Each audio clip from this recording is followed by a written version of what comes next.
Baik anak-anak yang terkasih dimanapun kalian berada, selamat datang di pembelajaran fisika materi fisika inti bagian kedua. Masih bersama saya Bapak Yoto.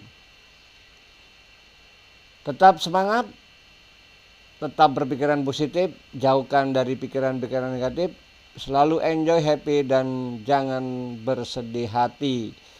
Hidup ini harus kita lalui dengan penuh kegembiraan dan kebahagiaan.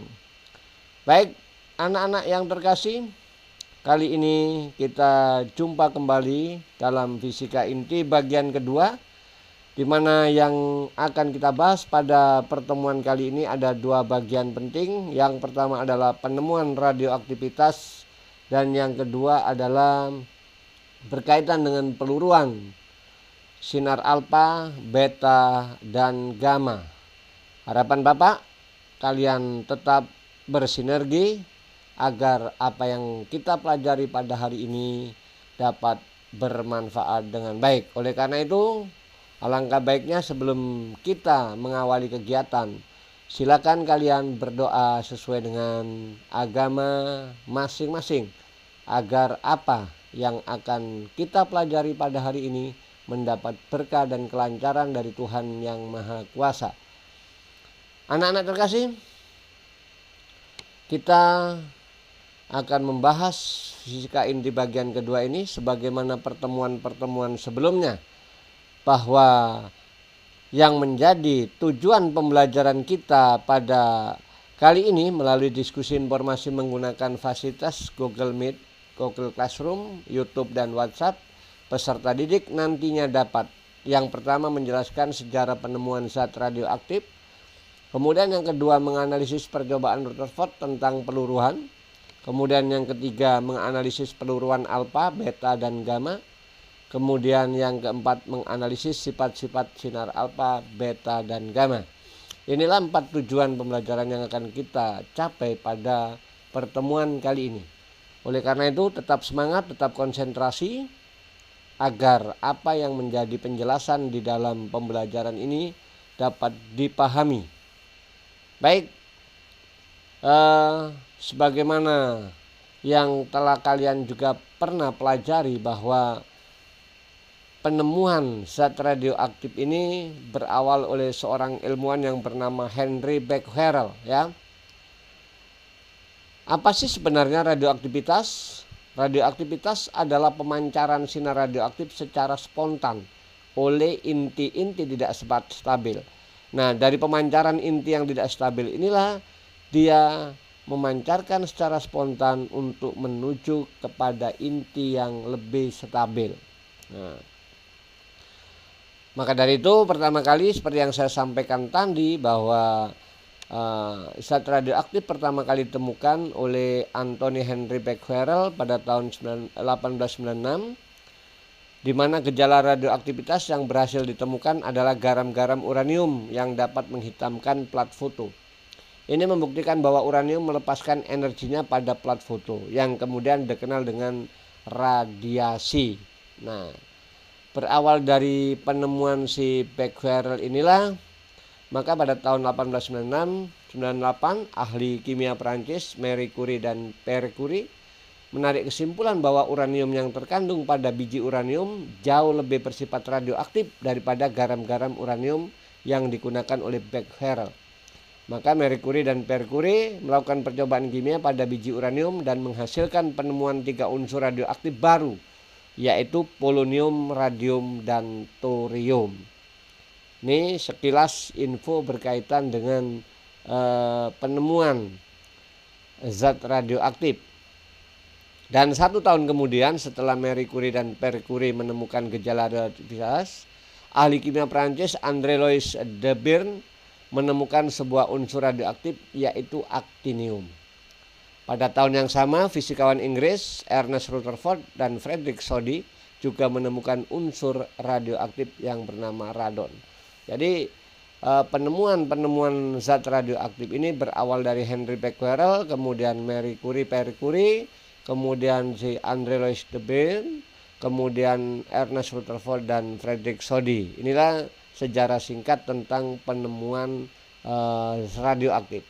Baik, bagaimana percobaan yang dilakukan oleh Rutherford tentang zat radioaktif? Nah, ini percobaannya kurang lebih seperti ini. Nah, ini ada sebuah kotak timbal, ya. Kemudian ini ada sebuah plat, dan di sini ada plat fotografi untuk merekam sinar yang keluar dari kotak timbal ini. Ini zat radioaktif yang ada di sini. Ini dipasang medan magnet, tanda titik arah medan magnet adalah keluar bidang atau mendekati pembaca. Nah, ketika medan magnet keluar bidang, maka ternyata pada plat fotografi tertangkap 3 sinar. Jejak-jejak 3 sinar ini tertangkap pada plat fotografi ini. Yang pertama, yaitu yang dibelokkan ke kanan, ini disebut dengan partikel alfa atau sinar alfa. Kemudian yang dibelokkan ke kiri, ini namanya sinar beta. Kemudian yang tidak dibelokkan sama sekali, ini disebut dengan sinar gamma. Maka dari sinilah ditemukannya 3 jenis sinar radioaktif, yaitu sinar alfa, beta, dan gamma, yang masing-masing mempunyai daya ionisasi dan daya tembus yang berbeda-beda. Tentu saja partikel alfa, karena ini merupakan partikel bermuatan positif yang mempunyai muatan paling besar di antara 3 muatan ini, maka kalau kita bandingkan daya tembusnya, sinar alfa merupakan sinar yang daya tembusnya paling kecil. Di atas sinar alfa yang lebih besar adalah sinar gamma, sinar beta. Lalu di atasnya lagi yang paling tinggi yaitu sinar gamma. Ini berkaitan dengan daya tembus. Ya, kenapa daya tembusnya sangat besar? Ya, karena sinar gamma merupakan partikel tidak bermuatan, maka dia merupakan gelombang pancaran gelombang elektromagnetik. Nah, sedangkan daya ionisasinya, karena sinar alfa itu mempunyai muatan paling besar, tentu saja sinar alfa mempunyai daya ionisasi paling besar. Di bawah sinar alfa, daya ionisasinya adalah sinar beta. Merupakan partikel bermuatan negatif ini ya. Kemudian di bawah lagi yang paling kecil adalah sinar gamma. Jadi daya ionisasi merupakan kebalikan dari daya tembus. Ini yang perlu kalian pahami. Nah, dari sini bisa digunakan aturan tangan kanan sebenarnya untuk menentukan pembelokan arah sinar alfa. Caranya, bentangkan tanganmu, telapak tangan menghadap ke pembaca, kemudian ibu jari itu ke kanan, itulah pembelokan sinar alfa. Jadi sinar alfa adalah sinar yang dibelokkan searah ibu jari kita.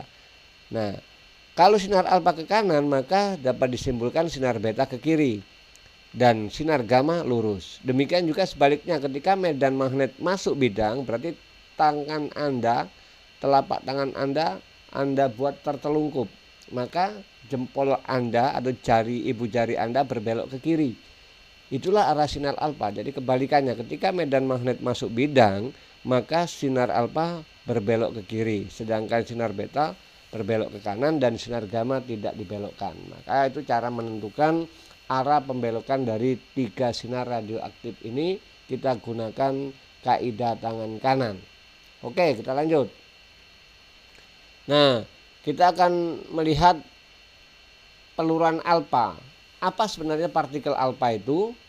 Partikel alfa merupakan partikel inti helium. Dia ini memiliki muatan sebesar 2 kali muatan proton dengan gerak yang relatif lambat, ya, sehingga menimbulkan ionisasi yang cukup besar. Kenapa? Karena gerakannya lambat. Partikel alfa mempunyai 2 proton dan 2 neutron, sehingga inti induk yang meluru dengan memancarkan partikel alfa akan menghasilkan inti baru dengan nomor atom berkurang 2 dan nomor massa berkurang 4. Nah, maka secara matematis dapat kita tulis seperti ini. Nah, jika ada inti induk misalkan X, nomor atomnya Z, nomor massanya A, kalau dia memancarkan partikel alfa, maka menjadi inti baru yaitu inti Z. Nah, inti Z ini nomor atomnya berkurang 2 dan nomor massanya berkurang 4 kalau dia memancarkan partikel alfa semacam ini. Nah, ini kira-kira gambaran mengenai partikel alfa. Ingat-ingat, kalau ada inti induk memancarkan partikel alfa, maka terbentuk inti baru yang nomor massanya berkurang 4 dan nomor atomnya berkurang 2. Nah, sehingga total hukum kekekalan nomor atom dipenuhi dan hukum kekekalan massa juga dipenuhi, maka reaksi itu akan menjadi benar. Oke. Nah, contohnya ini. Ra88 dengan nomor massa 226, maka dia akan memancarkan partikel alfa sehingga nomor atomnya berkurang 2.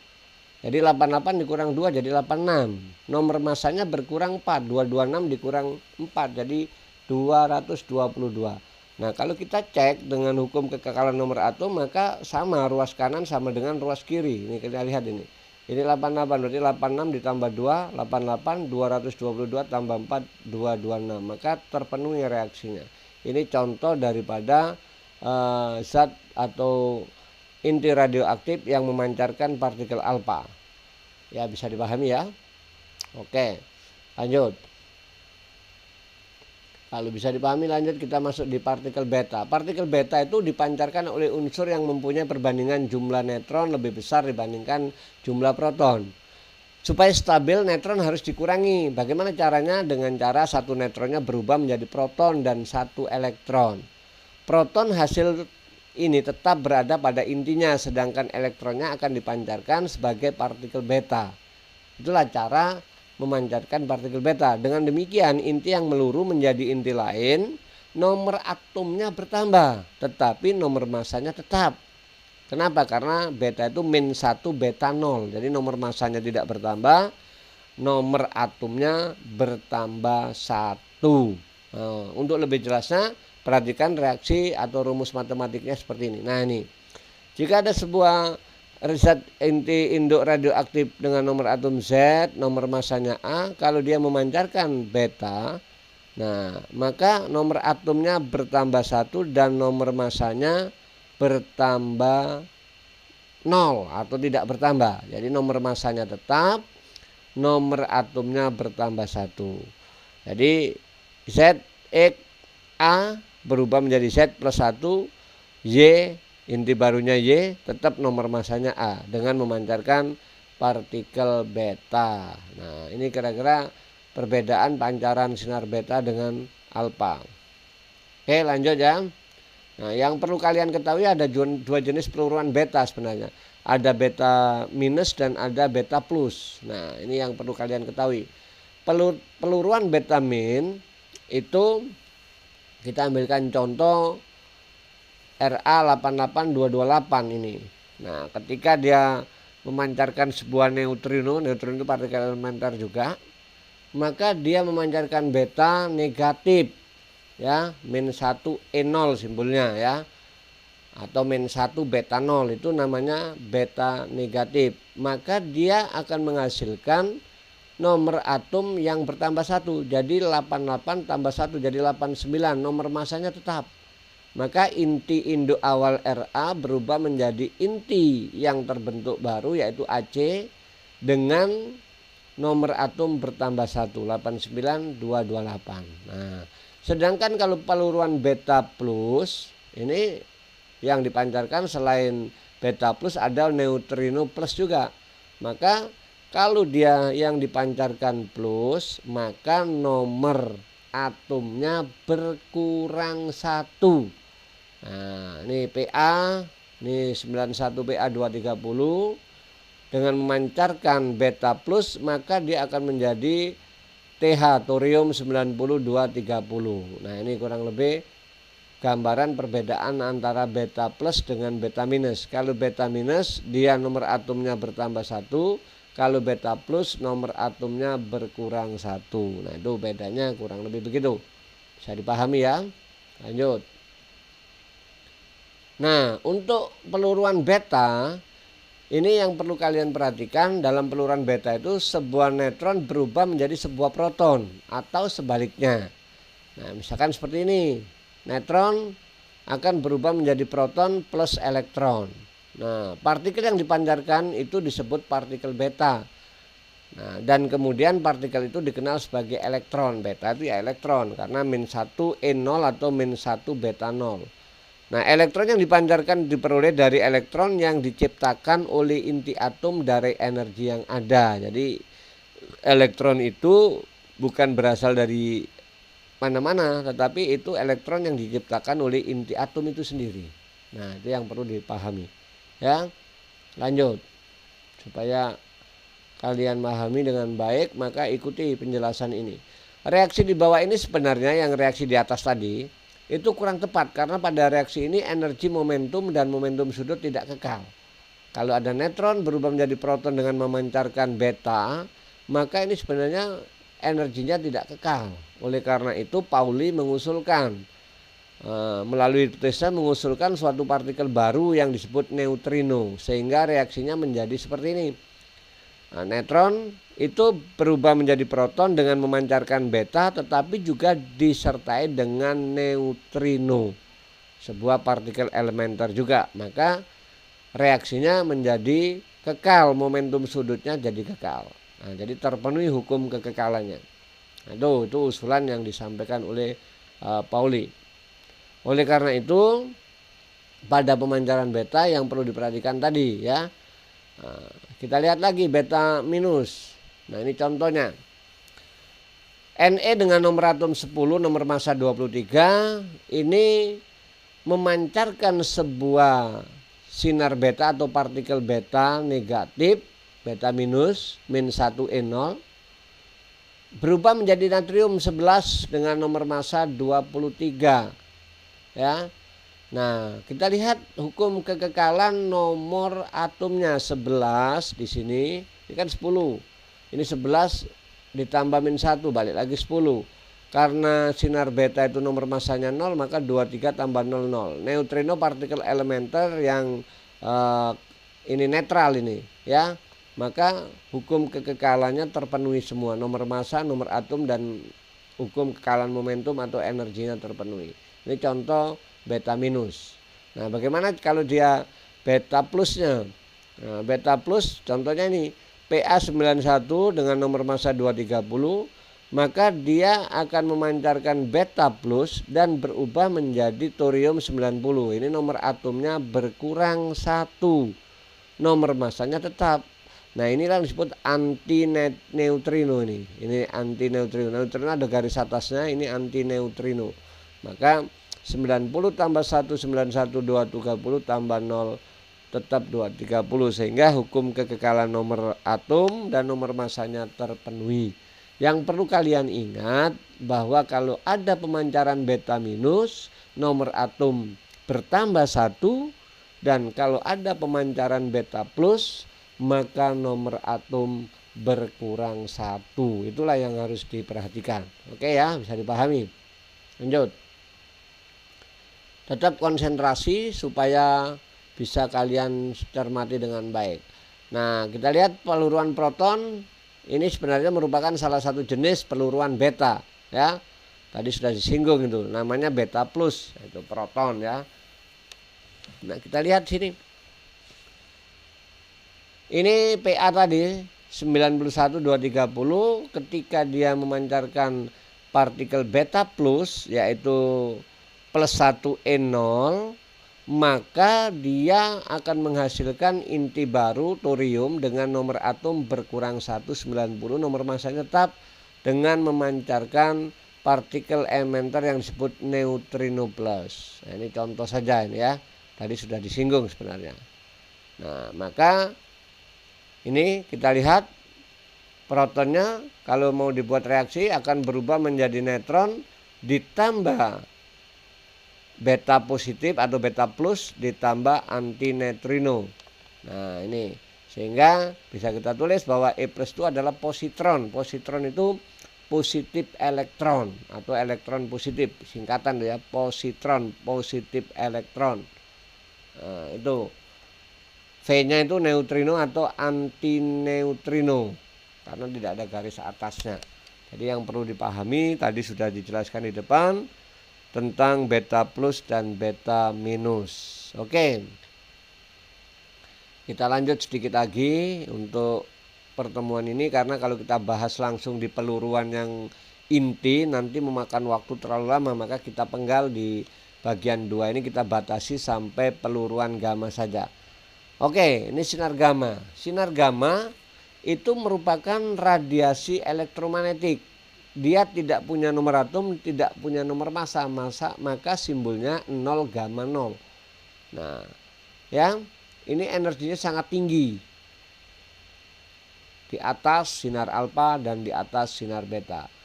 Oleh karena itu, daya ionisasinya dia sangat kecil dibandingkan dengan partikel alfa, beta, sinar gamma sedikit sekali menimbulkan ionisasi dan memiliki daya penetrasi atau daya tembus yang sangat besar. Karena sinar gamma tidak mempunyai nomor atom dan tidak punya nomor massa. Maka inti induk yang memancarkan sinar gamma apa saja bentuknya tidak berubah nomor atom dan nomor massanya. Jadi sinar gamma ini ketika dipancarkan tidak mempengaruhi jumlah nomor atom dan tidak mempengaruhi jumlah nomor massa karena dia merupakan radiasi gelombang elektromagnetik. Itu tentang gamma, ya.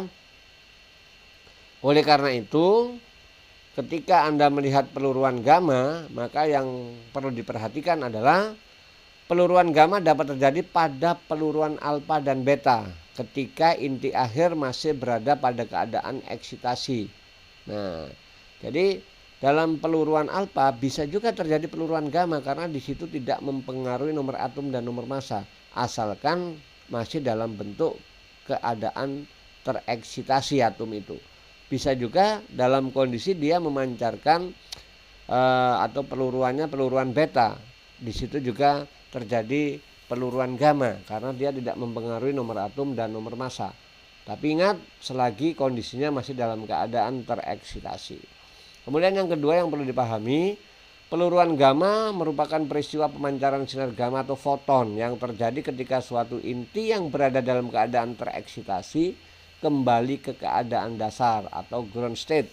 Jadi kalau ada atom yang berada dalam kondisi tereksitasi, kemudian dia akan turun ke tingkat keadaan dasar sebagaimana model atom Bohr yang sudah dijelaskan sebelumnya, maka pada kondisi inilah biasanya partikel gamma itu dipancarkan atau sinar gamma dipancarkan. Dengan kata lain, sebuah atom dalam kondisi eksitasi akan kembali ke tingkat dasar dengan memancarkan sinar gamma. Nah, tuh. Kemudian yang ketiga, energi sinar gamma yang dipancarkan sama dengan perbedaan energi antara dua tingkat energi dikurangi dengan energi kinetik inti yang terpental. Nah, ini sebenarnya kalau mau kita jabarkan ya cukup panjang ya, tapi nanti kalian coba cari literaturnya, dibaca-baca sehingga kegiatan Anda untuk literasi membaca berjalan dengan baik. Oke? Anak-anakku, bisa dipahami ya? Nah, ini kalau kita lihat contohnya ya, contohnya ini. Nah, 94 PU dalam keadaan tereksitasi 240, maka dia akan kembali dulu menjadi 94 PU 240. Di sini memancarkan sinar gamma dengan energi yang sangat tinggi, ya. Maka proses ini adalah proses PU dalam kondisi tereksitasi yang tanda bintang ini. Ini PU dalam kondisi tereksitasi. Ketika dia akan turun ke tingkat dasar, maka di sini dia memancarkan sinar gamma. Nah, proses peluruan gamma memenuhi persamaan sebagai berikut: ZXA, inti induknya X, nomor atomnya Z, nomor massanya A. Dalam kondisi tereksitasi, ini tanda bintang ini, maka dia akan menjadi atom baru X dengan nomor massa sama dan nomor atom sama, tapi bukan dalam keadaan tereksitasi. Jadi dia turun menjadi keadaan yang tidak tereksitasi. Di sini dia memancarkan sinar gamma, menjadi inti yang stabil. Kalau di sini tadi tidak stabil. Nah, begitu dia menuju ke kestabilan, maka dia memancarkan sinar gamma. Nomor atom tetap, nomor massa juga tetap. Ini yang perlu kalian perhatikan dengan baik. Oleh karena itu, sebagai kesimpulan kita, sebenarnya ketika sebuah atom memancarkan sinar alfa, maka menghasilkan atom baru atau inti baru dengan nomor atom berkurang 2, nomor massa berkurang 4. Demikian juga kalau dia beta. Kalau beta dia ada jenisnya beta minus atau beta plus. Oke, tadi ya sudah jelaskan. Kalau beta minus berarti nomor atomnya bertambah 1, nomor massanya tetap. Tetapi kalau beta plus nomor atomnya berkurang 1 dan nomor massanya tetap. Demikian juga sinar gamma hanya terjadi pada atom-atom dalam kondisi tereksitasi. Oke, kita lihat tabel berikut untuk pemahaman jenis radiasi yang dipancarkan. Nah, ini contoh bedanya ya, supaya menjadi kesimpulan kita. Sinar alfa itu massa relatifnya 4, muatannya plus 2, maka ini merupakan inti helium, maka simbolnya biasanya pakai 2He4 atau alfa saja ini, atau 2 alfa 4 juga boleh, tapi sering ditulis 2He4. Itu merupakan partikel alfa, sama jenisnya apa, partikel. Kemudian negatron, negatif elektron, atau sinar beta, massa relatifnya 0, muatannya -1, simbolnya beta min atau -1E0. Nah, ini simbolnya. Jenisnya partikel. Kemudian positron, positif elektron, massanya 0, muatannya +1, simbolnya beta plus atau +1E0, partikel jenisnya. Gamma, nomor massanya 0, massa relatifnya, muatannya juga 0, simbolnya gamma. Ini merupakan gelombang elektromagnetik, bukan partikel. Nah, ini jenis-jenis yang harus kalian pahami ya, supaya nanti simbol-simbol ini bisa diingat. Kalau proton itu apa? Masanya 1, muatannya 1, maka simbolnya apa? 1p1 atau inti hidrogen 1H1. Jenisnya partikel. Jadi simbol proton itu bisa boleh pakai 1p1, boleh pakai 1H1. Kemudian neutron, massanya 1, muatannya 0, maka simbolnya 0N1. Jenisnya juga partikel. Ini yang perlu kalian simak baik-baik, simbol daripada partikel-partikel elementer dan gelombang elektromagnetik atau sinar gamma. Ingat alfa 2He4, negatron atau beta -1E0, positron +1E0, gamma 0, proton 1p1 atau 1H1, dan neutron 0N1. Ini yang perlu dipahami. Setiap reaksi harus terpenuhi hukum kekekalan nomor atom, hukum kekekalan nomor massa, dan hukum kekekalan momentum atau hukum kekekalan energi. Jadi harus terpenuhi. Paling tidak kalian bisa memahami hukum-hukum yang berlaku pada suatu reaksi kimia. Demikianlah mungkin pertemuan kita untuk fisika inti bagian kedua ini. Nanti pembahasan lebih lanjut berkaitan dengan peluruhan, waktu paruh, dan seterusnya. Itu akan kita bahas pada fisika inti bagian ketiga. Demikian pertemuan yang dapat kita sampaikan atau kita laksanakan bersama. Sebagai tugas kalian, lakukan literasi berkaitan dengan waktu paruh serta contohnya seperti apa. Ini akan menjadi bahasan kita pada pertemuan fisika inti bagian ketiga, sehingga kalian sudah punya modal hasil literasi yang kalian lakukan. Demikian pertemuan kita. Terima kasih atas semua partisipasinya. Semoga apa yang kita pelajari bersama ini membawa manfaat bagi diri kita pribadi khususnya. Syukur-syukur nanti bermanfaat bagi orang lain. Thank you for your attention. See you again tomorrow. Thank you.